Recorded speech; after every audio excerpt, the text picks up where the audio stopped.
Hoje eu quero compartilhar com os irmãos a palavra do Senhor lá no livro de Joel, capítulo 2, verso 12 e 13. É um texto muito conhecido nosso, né? Joel, capítulo 2, verso 12 e 13. E 2 Coríntios, capítulo 7, verso 10. São dois textos que a gente vai fazer uma breve leitura, para que nós possamos depois estar compartilhando aquilo que o Senhor tem a tratar conosco. Joel, capítulo 2, verso 12 e 13. E 2 Coríntios, capítulo 7, verso 10.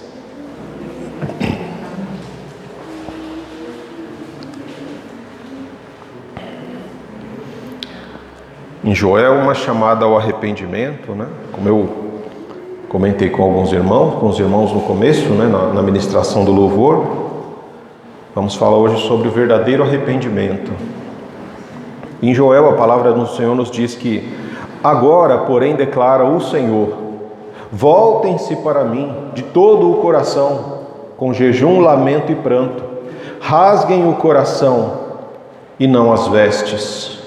Voltem-se para o Senhor, o seu Deus, pois Ele é misericordioso e compassivo, muito paciente e cheio de amor. Arrepende-se e não envia a desgraça. Esse é o texto de Joel. 2 Coríntios, capítulo 7, verso 10. A tristeza, segundo Deus, não produz remorso, mas sim um arrependimento que leva à salvação. E a tristeza, segundo o mundo, produz a morte.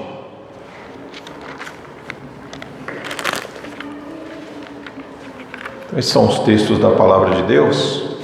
Quando nós nos debruçamos sobre a palavra, nós encontramos João Batista no início do seu ministério. A primeira coisa que João Batista começou a ministrar foi: arrependam-se, pois está próximo o reino dos céus. Um pouco depois, nós vemos o Mestre, o amado Filho de Deus, Jesus Cristo, dando início também ao seu ministério. E a primeira coisa que Jesus fala, quando começa a ministrar na sua caminhada, né? É a mesma coisa: arrependam-se, pois o reino dos céus está próximo. E dia após dia, semana a semana, mês a mês e ano a ano, nós ouvimos uma mensagem atrás da outra, e todas essas mensagens nos chamam ao arrependimento. Nós somos chamados a essa atitude de nos arrependermos. Porém, todas as vezes que nós somos chamados ao arrependimento, nós corremos um risco de sermos fisgados pela religiosidade. Um risco enorme de cairmos na religiosidade quando somos chamados ao arrependimento. E a religiosidade, ela nos oferece uma consciência tranquila em troca de algumas práticas religiosas que, entre aspas, na teoria, satisfazem o Senhor. Como assim, pastor? Atividades religiosas, né? Práticas religiosas que, entre aspas, satisfazem o Senhor. Por exemplo, já dei o meu dízimo, já fiz a minha parte.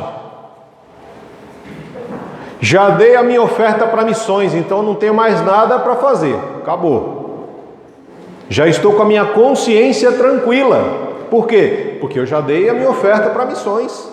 Eu já dei a minha oferta, eu estou com a consciência tranquila. Por quê? Porque eu não faltei em nenhum dos cultos nesse ano. Eu estive lá religiosamente em todos os cultos, ou em todos os estudos bíblicos. Não faltei em nenhum. Como se isso fosse realmente uma expressão de uma vida com Deus. Somente o estar presente, o dizimar, o ofertar, e a gente acha que já fizemos a nossa parte, não temos mais que fazer mais nada. E aí a nossa consciência fica tranquila. Eu estou com a consciência tranquila. Por quê? Porque eu estive presente nos cultos. Não faltei no culto de ceia. Estou com a minha consciência tranquila. Entende o que é essa religiosidade? É você fazer parte de programações por uma motivação de que você não quer ter a sua consciência acusando você. Mas a motivação está errada. Por quê? Porque quando a gente se aproxima da palavra, quando nós nos aproximamos da palavra revelada do Senhor, nos aproximamos do próprio Deus, nós percebemos que nós somos chamados para um relacionamento realmente profundo, único, particular, pessoal e verdadeiro com Deus. E é esse relacionamento que o Senhor quer conosco. Ele não quer simplesmente que você venha, que você dê, mas Ele quer você por inteiro. Antes de você dar um dízimo, dar uma oferta, dar qualquer coisa, o Senhor quer o seu coração por inteiro. Ele quer você inteiramente na presença dEle. E nós temos uma forma errada, muitas vezes, de ler, de interpretar a palavra, temos uma forma errada de ver o texto. Porque o Senhor, Ele quer um relacionamento de pais e filhos. Nós somos filhos de Deus. E é esse relacionamento que o Senhor quer que seja desenvolvido. Ele é o nosso Pai. Ele espera que nós possamos confiar, entregar, descansar nele, na sua palavra, na sua vontade, que é boa, perfeita e agradável a cada um de nós. Mas infelizmente nós nos deixamos levar por este mundo em que vivemos, pelas pessoas com quem convivemos, né? A palavra mesmo nos diz que as más companhias corrompem os bons costumes. E muitas vezes nós passamos uma boa parte do nosso tempo com pessoas que não conhecem a Jesus, compartilhando de conversas, de sentimentos, de pensamentos. E aí fica difícil, porque essas pessoas pensam diferente do que o Senhor orienta. E nós nos somos contaminados, contagiados por esse tipo de pensamento. E aí a gente acha que só uma prática religiosa já resolve o problema, já me dá uma paz na consciência, e não é isso. Por isso que o Senhor nos diz lá que nos últimos dias, no dia do Senhor, muitos chegarão a Ele e falam: Senhor, Senhor, em Teu nome eu fiz tantas coisas, Senhor. Em Teu nome eu expulsei demônios, eu preguei a palavra, eu dei ensino bíblico, eu cantei no louvor, eu toquei no louvor, eu evangelizei, eu fiz missões, eu expulsei demônios. E o Senhor vai olhar para a gente e vai falar assim: eu não te conheço. Você fez tudo isso em nome de quem? Porque não foi no meu nome, porque você nunca esteve na minha presença. Nós não tivemos um relacionamento de pai e filho. Se você fez, foi buscando glórias, honras para você mesmo, para que as pessoas olhassem para você, que aplaudissem a você, que achassem que você, nossa, aquele homem, aquela mulher é um grande cristão, uma grande cristã, porque faz isso, mas são práticas religiosas. O nosso verdadeiro cristianismo, ele é desenvolvido naquele quarto fechado, onde não tem ninguém vendo você, onde não tem ninguém para dizer assim: nossa, que oração linda, que oração bonita, nossa, que pessoa cristã que se entrega ao Senhor. É ali que está o nosso verdadeiro cristianismo. Ele começa ali. O verdadeiro cristianismo, ele nasce no momento em que você não está mais procurando aplausos, reconhecimentos e nem práticas religiosas, mas é o momento em que você, levado pelo Espírito Santo, que te chama a esse momento de oração, e você vai sem resistir à oração do Senhor e começa a ouvir a voz do Senhor falando calma e tranquilamente ao seu coração, ao seu espírito, e você vai abrindo o coração, você vai abrindo o seu espírito, a sua alma, para que o Espírito Santo do Senhor possa começar a ministrar em você, a dizer para você onde é que você está errando, no que você está falhando. E quando nós lemos esse texto, por exemplo, de Joel, o texto de Joel, ele é um texto extremamente intenso e poderoso quando a gente realmente entende o que ele está fazendo. Porque o texto de Joel, ele traz implicações pessoais, sociais e espirituais para todo o povo de Deus. Porque se você continuar depois a leitura desse texto, eu creio que muitos de vocês já leram esse texto, né, tranquilamente, você vai ver que ele começa a chamar o povo. Você é o líder do povo? Você é o líder, você quem está governando esse povo? Então você tem a responsabilidade de chamar esse povo, de separar, para que esse povo se consagre ao Senhor. Separe-se das coisas do mundo, santifiquem-se para o Senhor. Para de pensar nas coisas temporais e mundanas. Começa a limpar esse seu interior que está tão sujo e tão contaminado pela imundície do mundo, do sistema, das coisas carnais, passageiras e temporárias, aonde você tem gastado tanto tempo. Ele começa falando, ele não fala, voltem-se para mim. Quando ele fala para você voltar-se para ele, converter-se para ele, muda o seu caminho, muda a sua caminhada, e ele chama a responsabilidade dos líderes. Olha, vocês são líderes, chama o povo à consagração, à separação. Chama esse povo a uma vida de santidade para que eu possa falar com eles. E quando ele fala de uma implicação também particular, se você parar para observar aqui, irmãos, a partir do verso 16, ele vai começar a dizer ali, quem é que tem que se consagrar ao Senhor? Quem é o povo de Deus que deve ser consagrado, separado para Deus? Aí a gente já pensa, não, tem que ser o pastor, né? É o pastor e o líder, e os líderes que têm que se consagrar para Deus. Não, ele não diz isso não. Não são só os pastores e os líderes. Mas se você olhar a partir do verso 16, ele vai falar, olha, reúnam o povo, consagrem a assembleia, ajuntem os anciãos, reúnam as crianças, mesmo as que mamam no peito, até os recém-casados devem deixar os seus aposentos.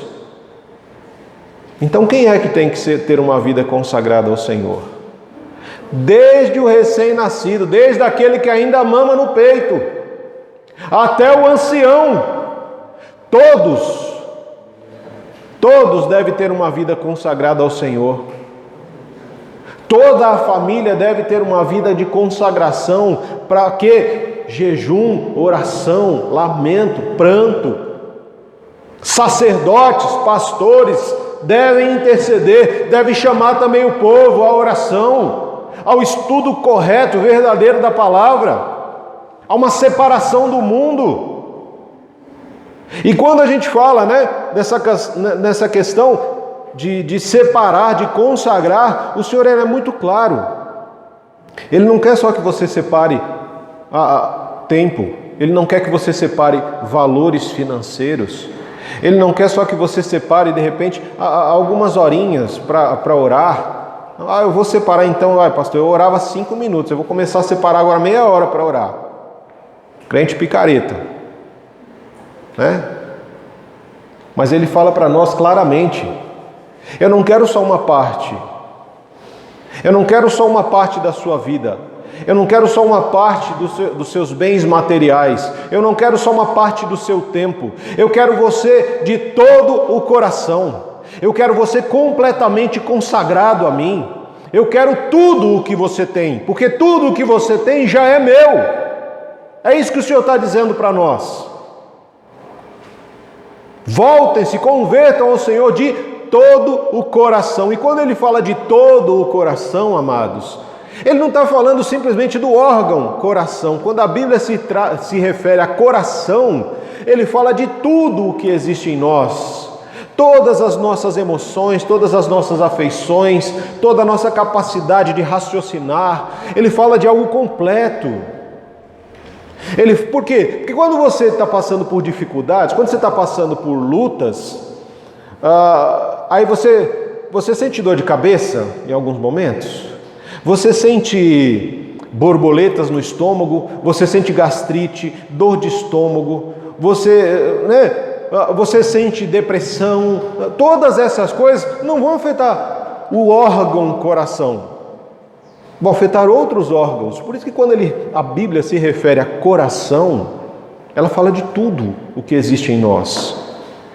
A sua mente, o seu coração, o seu fígado, o seu pâncreas, as suas entranhas, tudo o que existe em nós, todo o nosso ser completo, deve se voltar para o Senhor. E aí quando nós nos referimos ao verdadeiro arrependimento, né?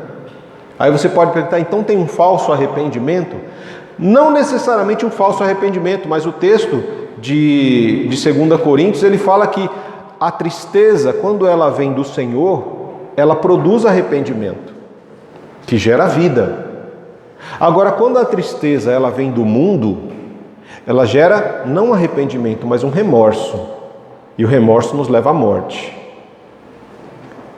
Então existe um verdadeiro... Porque muitas pessoas dizem que eu estou tão arrependido. Mentira, está com remorso. A diferença entre o arrependido e aquele que está com remorso é que o arrependido, ele abandona a sua prática. A gente vai falar aqui do verdadeiro arrependimento, mas aquele que está com remorso, ele simplesmente... Ele tem uma leve tristeza, porque ele foi pego no ato, né? Por exemplo, um adultério. A pessoa foi pega em adultério. Eu estou arrependido, me perdoa. Mentira, cara de pau. Daqui 2 meses, quando a poeira baixar, ele vai fazer de novo. E aí você vê que não é arrependimento, é remorso. Quando a gente olha Judas teve remorso, Judas não teve arrependimento. Pedro teve arrependimento. Mas quando a gente pensa, o que é o verdadeiro arrependimento então? Que é essa tristeza provocada por Deus, que gera um arrependimento em nós e que nos conduz à vida. O verdadeiro arrependimento, ele implica em muito mais do que simplesmente você pedir perdão a Deus. A gente acha que às vezes, estou arrependido, vou pedir perdão a Deus, está tudo certo. Não, tem mais, não é só isso não. O verdadeiro arrependimento, ele implica em outras coisas. Primeira coisa que a gente pode tratar, que o verdadeiro arrependimento nos leva a reconhecer o pecado e assumir a nossa responsabilidade. Então o verdadeiro arrependimento, ele me leva a um reconhecimento do meu pecado, e a assumir a minha responsabilidade sobre o erro, sobre a falha, sobre o pecado que foi cometido. Nós vemos muitas pessoas hoje que raramente ou nunca reconhecem o seu erro, o seu pecado, a sua falha. As pessoas, eu não sei se vocês conhecem pessoas assim, eu conheço. Tem gente que sempre está certa, ela nunca está errada. Não importa o que seja. Ela nunca reconhece que ela está errada. Ela sempre está certa, e se alguma coisa na sua vida acontece, ela diz que foi sorte ou foi azar, ou se algo ruim acontece, a culpa é de fulano, ou se algo bom acontece é porque o ciclano fez tal coisa. São pessoas que nunca reconhecem nada na sua vida, ou certo ou errado, elas sempre estão certas. Mas quando existe algum erro, a culpa é sempre de alguém, é sempre do outro. E esse tipo de pessoa é o tipo de pessoa que ela vive uma vitimização. Ela é sempre vítima de alguma coisa. Ai, pastor, porque o meu marido fez isso, meu marido é assim, assado e tal. É porque a minha esposa, pastor, ela é assim. Ou meu filho, ou meu pai, ou meu chefe, ou o meu irmão, ou o meu líder, ou o meu pastor. A culpa é sempre de alguém. Alguém sempre está prejudicando aquela coitada daquela pessoa, né? É sempre o coitadinho, é sempre a vítima. Ela nunca é culpada de nada. Existe um grande problema nas pessoas que vivem dessa forma, porque uma vez que ela se coloca numa posição de vítima, ela se torna escrava de todas as pessoas a quem ela diz ser culpada e responsável pelo seu sofrimento, pela sua mágoa, pela sua tristeza, né? Ela vai se tornar sempre escravo dessas pessoas, porque ela sempre vai ser a vítima. E ela vai ser escrava da sua própria covardia. Por que escravo da sua covardia? Porque para a gente reconhecer o pecado e assumir a nossa responsabilidade, nós precisamos ter caráter e ter coragem. Coragem de assumir que estamos errados, que falhamos, que pecamos, que precisamos mudar a nossa atitude. Se a gente olhar, por exemplo, a gente vai lá no Éden, né? Vamos lá no Gênesis. Não é algo novo jogar a culpa no outro. Não é algo novo você se colocar na posição de vítima e culpar outras pessoas pela sua infelicidade, desgraça ou pela sua queda. Quando a gente olha no Éden, nós vemos o nosso querido Adão, né? Adão, você comeu do fruto que eu falei para você não comer? Não, peraí. Direito de defesa. A culpa é da mulher que o Senhor me deu, então a culpa é sua e dela, não é minha.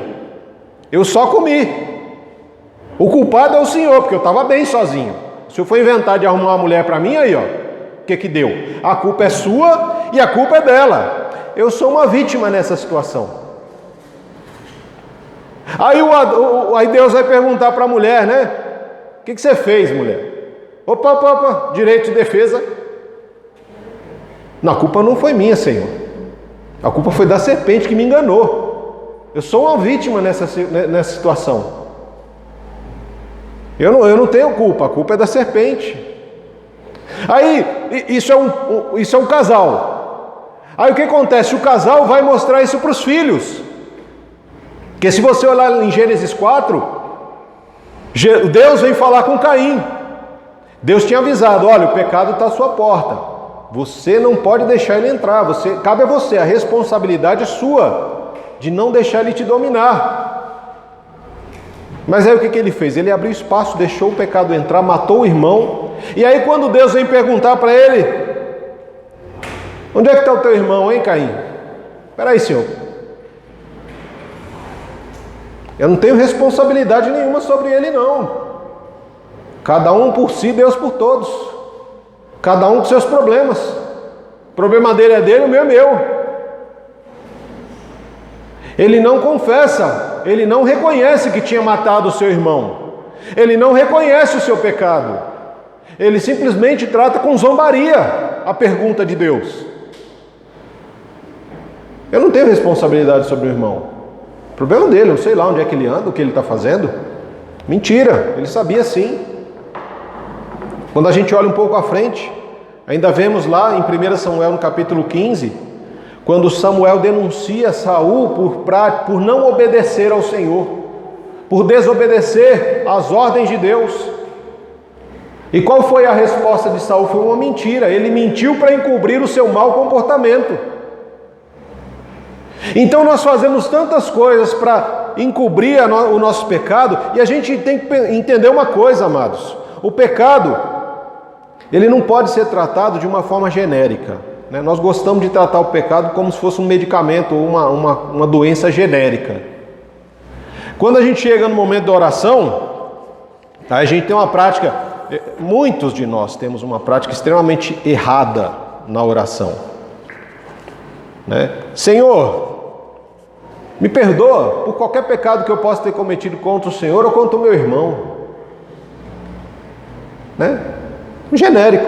Ou quando você chega para o seu irmão e fala assim, meu irmão, me perdoa se eu falei alguma coisa, me perdoa se eu fiz alguma coisa para você. É genérico. Você não está reconhecendo o seu pecado, você não está reconhecendo que errou, você está jogando no alto e dizendo, ó, sei lá o que você tem, a gente fala que é frescura, né? Você está com frescura, sei lá o que você está desse jeito aí, se foi alguma coisa que eu falei, me perdoa aí, está tudo certo. Não, está errado. Pecado não é genérico, irmãos. A gente tem que parar e refletir no impacto do pecado na minha e na sua vida e na vida do outro. A palavra do Senhor em Isaías 59 diz uma coisa muito simples, clara e profunda. A mão de Deus não está encolhida para que Ele não possa estender para nos ajudar, e nem os ouvidos do Senhor estão surdos para que Ele não possa ouvir a nossa oração. Mas são os nossos pecados que nos afastam do Senhor. O pecado, ele é extremamente mortal na vida do cristão e na vida de qualquer pessoa. Porque ele nos afasta de Deus. Ele nos afasta do nosso irmão. Ele faz com que a gente viva uma vida miserável, infeliz, amarga. Então a gente não pode tratar pecado de forma genérica. Ah, é uma mentirinha, não, é pecado. Ah, mas foi só um pensamentozinho sapeca, pastor. Não, foi pecado, irmão. Foi pecado. Peça perdão por esse pecado. E aí a gente precisa reconhecer o pecado. Como que a gente reconhece o pecado? Aí eu gosto muito quando a gente pega em Neemias, lá no capítulo 1, versos 6 e 7, o Neemias, ele é muito, é embaçado o Neemias, gente. O cara chega e fala assim: Senhor, agimos de forma, confesso os pecados que nós, os israelitas, temos cometido contra ti. Sim, eu e o meu povo temos pecado contra ti. Aqui é o reconhecimento. Ele não estava falando. E assim, o Neemias, ele nem conhecia o povo que estava lá em Jerusalém, toda destruída. Ele nunca tinha ido a Jerusalém. Ele nasceu no cativeiro. Mas ele se coloca junto com o povo. E quando ele intercede ao Pai, ele assume o pecado juntamente com o povo. Eu e o meu povo pecamos contra o Senhor. Mas ele não simplesmente, nós pecamos, Senhor, perdoa os nossos pecados. Não, ele começa a dizer o que eles estão pecando. Agimos de forma corrupta e vergonhosa contra o Senhor. Não temos obedecido os teus mandamentos, os decretos e as leis que o Senhor deste ao teu servo Moisés. Ele deu nome, RG e endereço. Eu, o teu povo, que estamos aqui, nós fizemos isso, isso e isso. Então, quando você for realmente reconhecer o teu pecado, você vai lá e fala: Senhor, olha, me perdoa, Senhor, perdoa a mim, perdoa o teu povo, porque nós pecamos contra o Senhor, porque nós mentimos, porque nós roubamos, porque nós enganamos, porque nós tivemos pensamentos impuros, porque adulteramos, porque não obedecemos a tua palavra, porque não temos orado como deveríamos, porque não temos jejuado, porque não temos estudado a tua palavra. Começa a dizer por que você está pedindo perdão. Perdão por todos os pecados é genérico. Comece a dar nome para o seu pecado. Eu estou mentindo, eu estou enganando, eu não estou fazendo o que eu deveria fazer, eu não estou sendo um bom marido para minha esposa, eu não estou sendo uma boa esposa para o meu marido, nós não estamos sendo bons pais para os nossos filhos, nós não estamos sendo filhos realmente obedientes aos nossos pais, como a tua palavra orienta. Nós não estamos trabalhando como deveríamos, não estamos anunciando a tua palavra como deveríamos. Começa a dar nome para o seu pecado. Quando Natan chegou a Davi, contou uma historinha bonitinha. Davi falou: o cara tem que morrer, esse cara é você, Davi.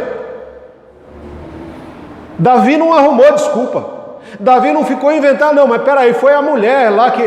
Eu sou rei, cara, eu poderia ter qualquer mulher, mas aí eu cheguei lá no alto do palácio, a mulher estava lá, eu comecei a olhar, mas foi por causa dela. A culpa é da mulher, porque ela estava ali se insinuando para mim, né? E aí eu fui, ela que é casada, ela que deveria falar que não, mas ela também não falou nada. A culpa é... Não, ele não inventou nada disso, ele falou: a culpa é minha. Eu pequei contra o Senhor. Eu pequei contra o Senhor porque eu tomei uma mulher que eu não deveria ter tomado, eu matei o cara que eu não deveria ter matado, que era o esposo dela, e eu menti. A culpa é minha, eu pequei contra o Senhor. Aquele que não consegue reconhecer o seu pecado e assumir a sua responsabilidade, não vai conseguir mudar a sua vida. Se você é alguém que não reconhece o seu pecado e não assume a sua responsabilidade pelos seus erros, pelas suas falhas e pelos seus pecados, dificilmente você vai conseguir uma mudança de vida para você e para as pessoas ao seu redor, porque você vai estar sempre se colocando numa posição de vítima e o outro é sempre o culpado, a culpa é sempre do outro. Então essa é a primeira parte, né? Assim como quando a gente está doente, a gente precisa diagnosticar essa doença para que ela possa ser tratada. Com o pecado não é diferente.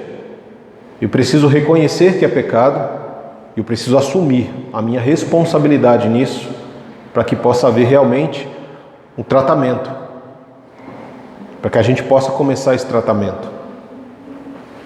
Muitas vezes nós vemos casamentos que são desfeitos, depois de anos de união, as pessoas se separam. E aí quando procuram, tá, mas por que você se separou? Ah, porque ele assim. E aí você vai perguntar, porque ela isso. Tá, mas e você? Qual a sua parcela de... Não, eu não tive culpa. Nenhum dos dois tem culpa na separação. A culpa é sempre do outro. Porque se cada um tivesse olhado a sua responsabilidade e olhado para onde a pessoa própria estava errando no seu matrimônio, não teriam chegado ao divórcio. Então precisa-se reconhecer o pecado e assumir a sua responsabilidade sobre ele. Essa é a primeira questão. A segunda questão é que o verdadeiro arrependimento, ele é um resultado de uma ação de Deus em nós. Mas para que isso aconteça, essa ação de Deus em nós, eu preciso abrir espaço. Eu preciso me voltar para o Senhor de todo o coração, não é? E eu preciso abrir espaço para que o Espírito Santo possa agir na minha mágoa, na minha ferida, na minha falta de perdão, no meu egoísmo, no meu orgulho, na minha vaidade, na minha arrogância. Eu preciso abrir esse espaço para que Deus fale, para que Deus limpe a sujeira que está dentro de mim.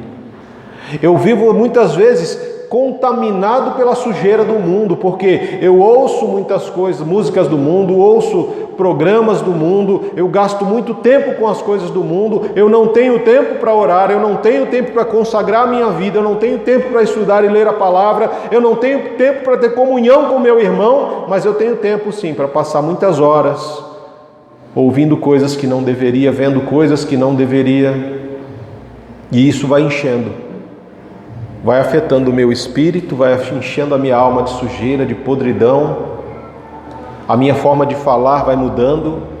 Eu até comentei com os irmãos ontem no louvor, que é muito claro, é fácil você saber se uma pessoa tem uma vida com Deus ou não, se essa pessoa tem uma vida de oração ou não. Se você passar 5 minutos com essa pessoa orando, você vai ver se ela tem uma vida de oração ou não, pelo conteúdo da sua oração. Como nós estudamos, a nossa oração ela tem uma lista de compras que a gente vai pedir, ou ela tem realmente uma lista de adoração a Deus. A forma de falar vai revelar o que está no nosso coração. E isso é extremamente importante, porque a boca fala do que o coração está cheio. Do que é que está cheio o seu coração? Será que as suas palavras, se você fosse alimentar delas, elas seriam alimento ou seriam veneno para você? E uma vez que nós abrimos espaço para essa ação de Deus, Deus começa a trabalhar no nosso interior. Ele vai trabalhando em cada um de nós, vai despertando muitas vezes uma tristeza pelo pecado, irmãos. Você já parou para pensar nos seus pecados? Você já parou para pensar nos pecados da igreja da qual você faz parte? Isso trouxe tristeza ao seu coração? Se não trouxe, se não está trazendo, talvez o teu coração esteja anestesiado, cauterizado, insensível ao pecado. E por que eu digo isso? Se você olhar, por exemplo, Neemias e Esdras, quando os líderes vieram falar com eles, olha, Deus falou para a gente não se misturar com os povos, mas sabe como é que é, né? A gente acabou se misturando, demos as nossas filhas em casamentos aos outros povos, e os filhos deles também foram dados às nossas filhas, e acabamos misturando o nosso povo com o povo deles, coisa que o Senhor falou para a gente não fazer. Então nós pecamos. O pecado ele veio como se fosse um murro, bem no meio do peito de Esdras e Neemias. Esdras caiu no chão. Na hora, ele caiu ali no chão, ele passou quase que o dia inteiro imóvel, chocado pelo pecado do povo. consternado pelo pecado, transtornado, ao ponto dele arrancar as próprias barbas com as suas mãos. Arrancar, irmão, catar na barba assim, arrancar, na mão. A barba, o cabelo, ele arrancava. Tamanha decepção que ele estava sentindo por causa do pecado. O Neemias foi diferente. O Neemias arrancou a barba dos pecadores. Ele catou na barba dos cabas lá e puxou. E começou a bater neles. Por que vocês fizeram isso? Por que vocês pecaram contra o Senhor? E uma tristeza invadiu o coração deles. Esdras passou o dia inteiro imóvel, e quando ele pôde encontrar forças para falar com o Senhor, ele se vestiu de pano de saco, jogou cinzas nas cabeças como um sinal de humilhação e começou a interceder ao Senhor por causa do povo. E ele se coloca junto: nós pecamos, Senhor, contra o Senhor, pecamos contra a Tua palavra, não somos dignos do Senhor. E tudo isso em meio a pranto, choro e jejum, irmãos, porque isso vem acompanhado. O verdadeiro arrependimento, ele traz sinais externos, que é isso que a gente precisa entender. E é o terceiro ponto que a gente vai falar. O verdadeiro arrependimento, ele é acompanhado de uma transformação interna, que é manifestado externamente, e não o contrário.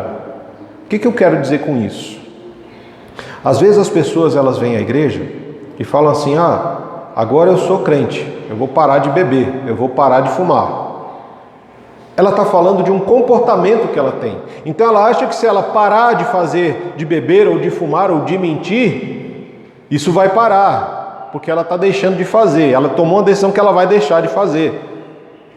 Mas na realidade, ela só está deixando de fazer algo, mas o desejo de beber, o desejo de fumar, o desejo de mentir continua dentro dela.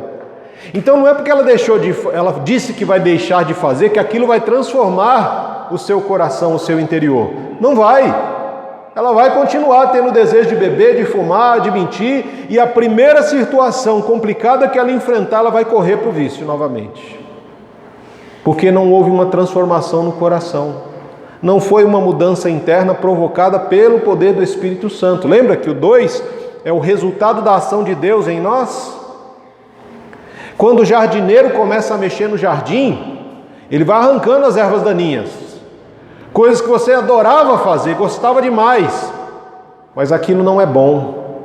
Então o Senhor vai arrancar. Isso vai causar uma certa tristeza, principalmente no começo.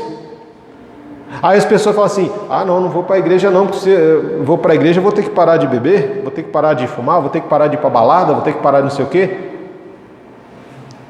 Isso vai acontecer à medida que você abrir o seu coração para o Espírito, porque vir à igreja não é sinal de que você tem uma vida com Deus. Vir a uma igreja é uma resposta ao amor que você já reconheceu pelo sacrifício de Jesus. Se você vem à igreja para ser mais amado por Deus, a tua motivação está errada. Você está mudando o lado externo, o comportamento. Você está, lembra que eu falei lá no começo? Você está com uma atitude, uma prática religiosa, mas aquilo que está no teu coração ainda não foi mudado. Nós precisamos ser mudados no coração. Quando existe esse confronto com o Pai, você lembra de Pedro? Quando Pedro ele pescou a noite inteira, não pescou nada, ficou na pescaria a noite inteira, não pegou nenhum peixe, nenhuma manjubinha. E aí ele encontra Jesus, Jesus fala assim: volta lá, joga aqui desse lado aqui que...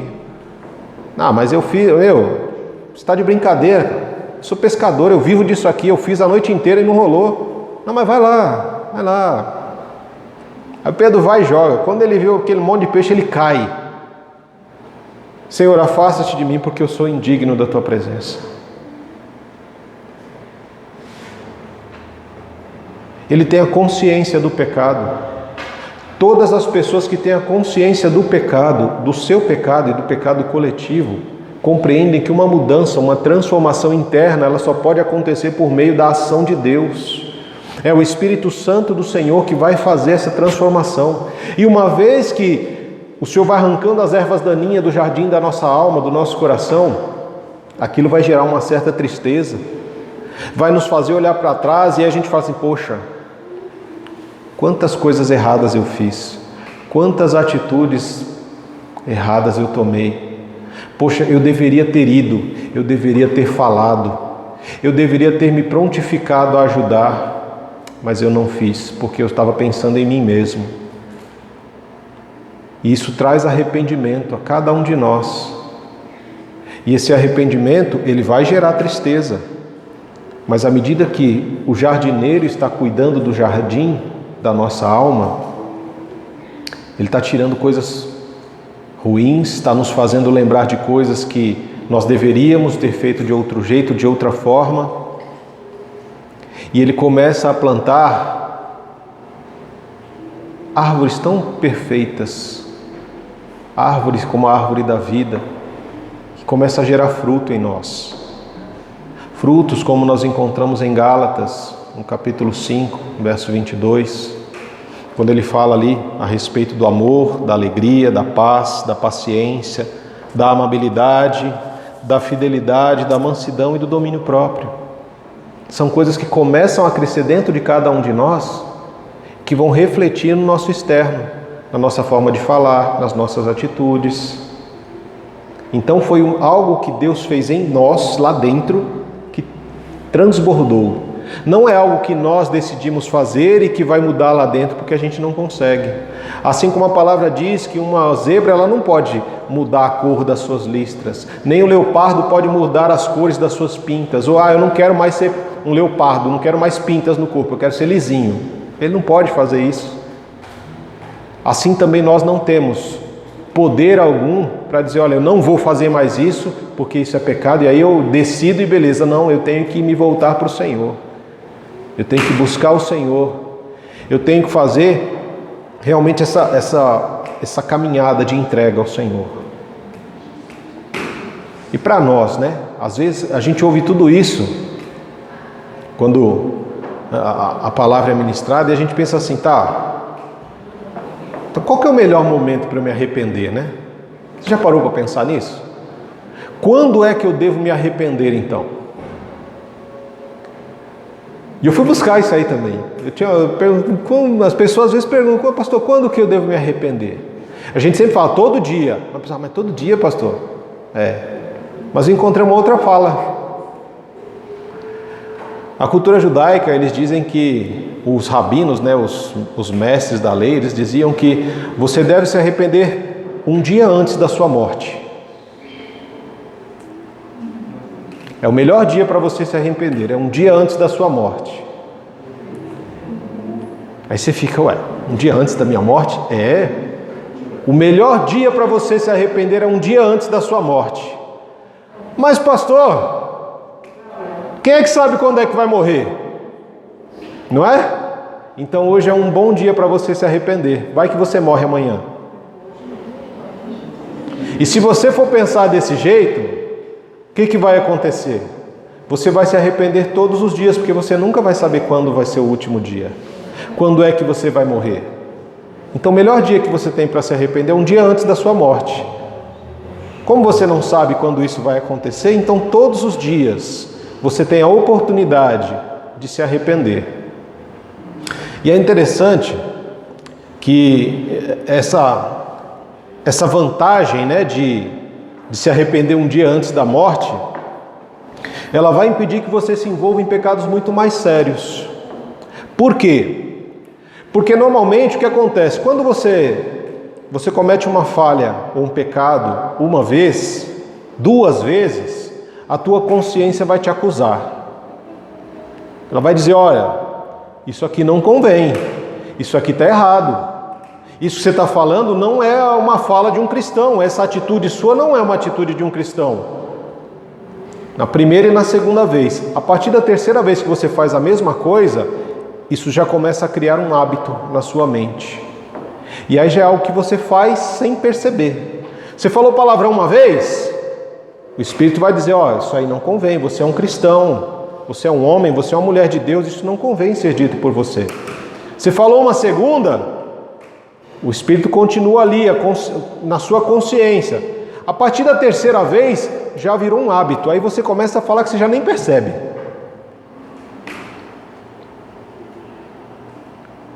E isso é complicado, isso é difícil.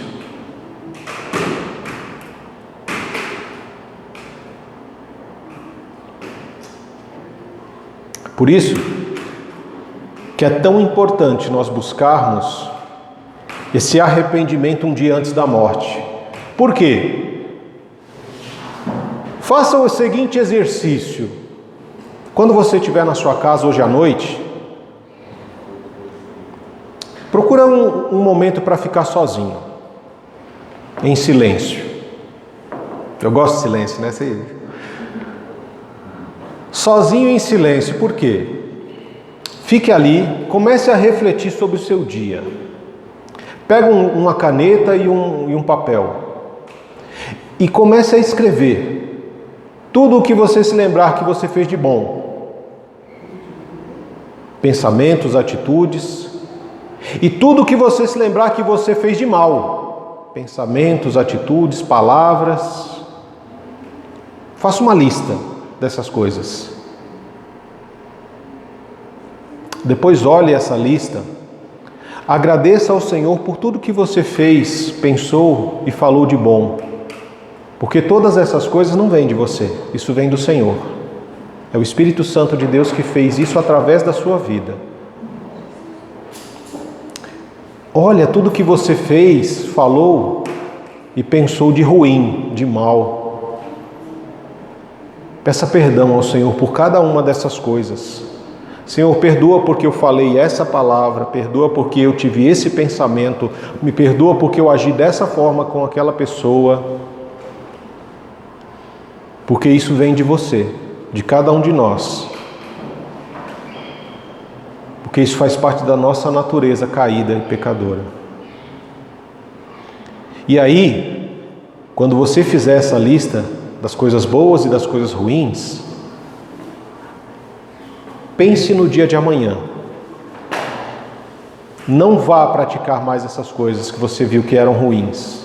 Aquilo que foi bom, continue a praticar. Peça ao Senhor que Ele continue a usar você para continuar fazendo aquilo. Aquilo que foi ruim, peça perdão, abandone e peça para que o Senhor tenha misericórdia da sua vida, para que você não volte a fazer novamente. Por quê? Porque se amanhã eu não for melhor do que eu fui hoje, para que eu quero um amanhã então? Se o amanhã não é para que eu seja uma pessoa melhor, então para que eu quero o amanhã? Para continuar fazendo coisas erradas? Para continuar pecando, continuar errando?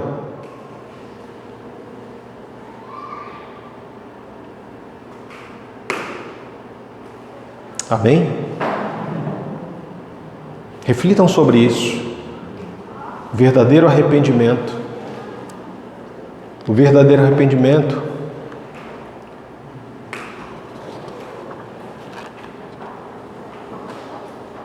ele nos leva a reconhecer o nosso pecado e assumir a nossa responsabilidade. Ele nos leva a reconhecer que essa transformação que acontece em nós é resultado de uma ação de Deus. E ele é acompanhado de uma transformação interna que manifesta externamente e não o contrário. Esse é o verdadeiro arrependimento, que deve ser buscado sempre um dia antes da nossa morte. Como não sabemos quando vamos morrer, então ele deve ser buscado todos os dias. E isso vai impedir que nós venhamos a cair em pecados muito mais complicados e impedir que pecados se tornem hábitos na nossa vida, né? Porque se eu faço uma ou duas vezes, a consciência me acusa, o espírito me acusa, mas a partir da terceira vez aquele pecado se torna um hábito.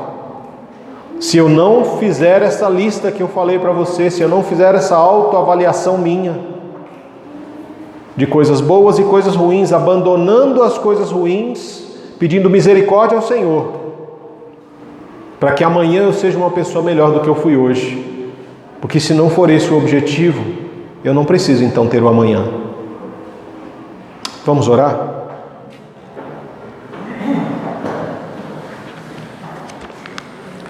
Senhor, em nome de Jesus, nós somos gratos a Ti, Senhor, pelo privilégio que o Senhor nos dá de nos reunirmos nesta manhã para celebrar o Teu nome, para louvar ao Seu nome poderoso. E louvamos ao Senhor, Deus, porque o Senhor não desistiu de nós.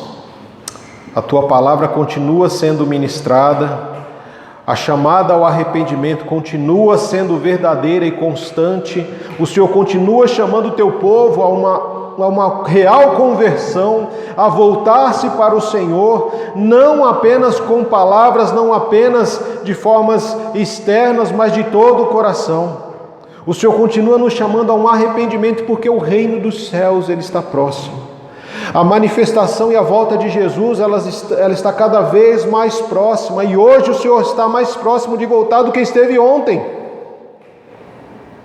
E nós precisamos realmente ser confrontados com o nosso pecado, com a nossa prática religiosa que não nos leva a nada.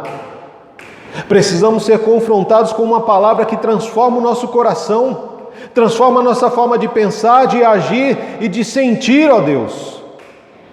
Que em nome de Jesus nós possamos sair desta manhã, ó Pai, deste momento de celebração, que essa palavra realmente tenha um impacto no nosso peito, na nossa vida, quebrante a dureza do nosso coração, tire em nome de Jesus, ó Pai, a insensibilidade da nossa alma, do nosso coração, da nossa mente para o pecado.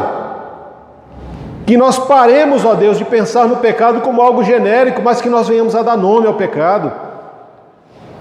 Confessando, assumindo a nossa responsabilidade, ó Deus, reconhecendo que nós não temos força suficiente sozinhos para vencer o pecado, mas isso, ó Deus, nós precisamos buscar no Senhor.